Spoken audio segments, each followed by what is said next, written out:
Good evening friends. 2 questions നമുക്കിന്ന് നോക്കാം. How long will it B, how much longer will it B. ഇപ്പോൾ ലോങ്ങിൻ്റെ comparison ഫോമാണ് longer, അത് നമുക്കറിയാം. ആദ്യത്തെ ഫ്രേസ് നമുക്ക് നോക്കാം. ആദ്യത്തെ question, how long will it B. ഒരു കാര്യം മൊത്തം എത്ര ടൈം എടുക്കും എന്ന് ചോദിക്കാനാണെങ്കിൽ നമുക്ക് പറയാം how long will it B.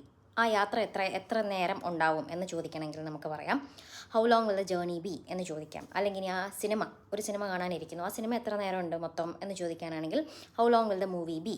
അതാണ് how long will it be എന്നുള്ള ക്വസ്റ്റ്യൻ. ഇനി how much longer will it be എന്ന് ചോദിക്കാനാണെങ്കിൽ അതിൻ്റെ അർത്ഥം ഓൾറെഡി ഒരു കാര്യം കുറച്ച് നേരം കഴിഞ്ഞു, ഇനി ബാക്കി എത്രയുണ്ട്. അപ്പോൾ അവിടെ ഒരു കമ്പാരിസൺ ആണ്, പുറകിൽ കുറച്ച് സമയമുണ്ട്, അതിലും എത്രയുണ്ട് എന്ന് നമ്മൾ അറിയാൻ വേണ്ടിയാണ് ചോദിക്കുന്നത്. അതുകൊണ്ടാണ് നമ്മൾ ഹൗ മച്ച് ലോങ്കർ എന്ന് പറയുന്നത്. ഫോർ എക്സാമ്പിൾ, ഓൾറെഡി നമ്മളൊരു സിനിമ കണ്ടു, അരമണിക്കൂറായി, അപ്പം എനിക്കൊരു സ്ഥലത്തോട്ട് പോകണം. കൂടെ ഇരുന്ന് സിനിമ കാണുന്ന ആളോട് ഞാൻ ചോദിക്കുന്നു how much longer will it B, ഇനി എത്രയുണ്ടാവും എന്നറിയണം. അപ്പോൾ ഇത് നിങ്ങൾക്ക് മനസ്സിലായോ എന്നറിയാൻ ഞാനൊരു ക്വസ്റ്റ്യൻ ചോദിക്കാം. Suppose you want to know the total duration of a flight that you are booking. എങ്ങനെ നിങ്ങൾ ചോദിക്കും? ഒന്ന് കമൻറ്റ് ചെയ്തേ.